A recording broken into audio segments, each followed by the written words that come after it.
we were sitting down and he was like in front of me, and the flight attendant said to him, "Is this your bag up here?" And he goes, "Yeah." He goes, "Okay, I just wanted to let you know I'm just going to move it right back here so that we can have so that this guy's bag, can fit right here." And he was like, "Why's my bag got to move?"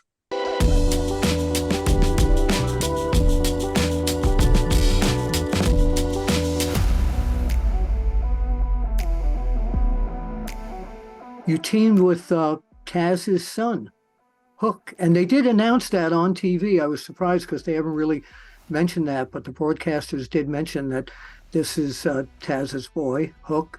What Yeah. was it like getting back together with Taz and working with his son? Well, so I didn't know what my match was going to be until like I think that day, or maybe it was the night before on social media. I might have seen it, but I was already there in town. And so I was there mostly, because it was Grand Rapids, Michigan. I'm close to Hometown. Yeah. But having said that, it was cool to team with his kid, and it became more cooler the more I realized the history. And I heard so many times that day after I heard the first time, someone found this interesting fact that Taz and I had tag teamed in that exact same building like 25 years before. And so that was really interesting to know that we did that. And then I was teaming with his son, and then I look the exact same as I did then. His kid's really cool. By the way, hold on, stop just for a sec. I watched it. I texted you afterwards, and as they chant, you still got it. Yeah, Yeah, really, thank you. you Yeah, really do. appreciate it. What Taz wasn't advice? there. I didn't see Taz. Okay, I'm surprised. Okay, Me too. what advice, if Taz Jr. Hook is watching this after working with him in the ring, what kind of advice would you give a young man like that, the FTW champion? I would tell him to listen to the first part of our interview here when we were talking about the business and what we think is missing in it. If somebody got what we were saying about being committed to it and about changing the style from what it's become to how we were talking, it just one person did that, they would stand out so much. Someone's choking you. How about instead of selling like this, how about you're trying to get their hands off your throat or something? It's all the same mindset. All of it is, and that's why I know that they're not committed to the. They're not committed to the match. They're not committed to the fight. They're committed to the dance. And again, this is for behind closed doors. Wonderful, Willie. But that's what. But I mean, I would tell someone to just listen to that and make sense of that, and that would make somebody stand out so much.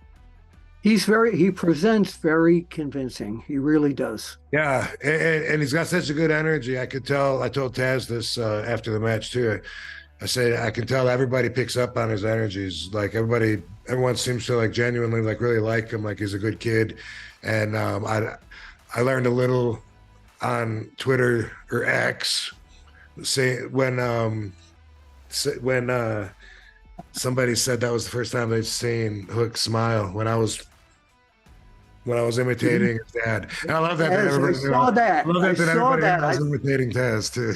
I picked that up immediately. Absolutely. Yeah. Different atmosphere around AEW right now because of a lot of people said they're not surprised, but relieved that CM Punk is no longer there. Your opinion on the whole CM Punk stuff that went on with AEW? Well, I have heard from a lot of people that Collision, which is their third show, I guess they got 3 shows, and I guess from what I'm understanding, I think the wrestlers are mostly, or at least partially, but I think mostly separated and appear on the different shows, with which I didn't see a lot of the guys on Collision that I saw on the other one. I think it was on Dynamite and Rampage.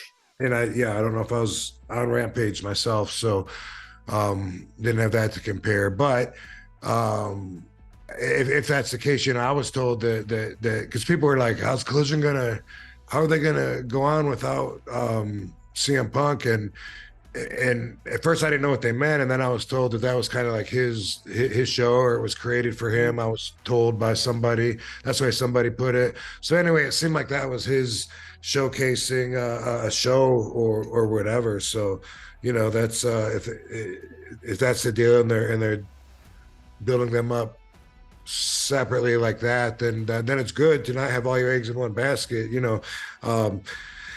But CM Punk has a lot of fans, and he has done well for himself, both promotion wise and getting people behind him. And so, it's interesting to see what'll happen. He'll be fine if he wrestles somewhere else. If he doesn't wrestle, either way, I'm sure he'll be fine.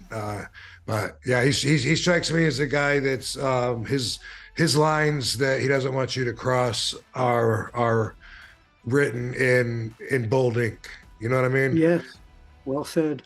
Not well the most said. not the most passive person that I've ever met when it comes to, like a possible slight. If someone could have possibly slighted him or something, I think he's defensive, like with a chip on his shoulder, kind of like that kind of. I don't know him that well, but he strikes me as like that kind of a punk.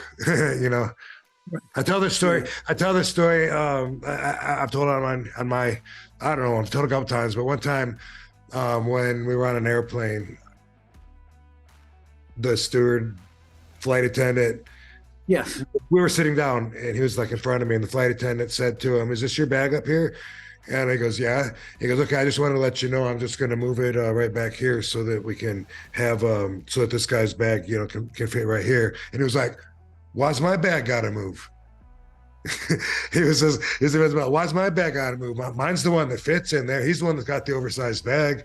And it was just to move it 6 inches, but seeing that interaction from him kind of fit in with what I thought about him, that he's someone that's like, quicker to jump at a possible slight than someone that's maybe like me, too passive.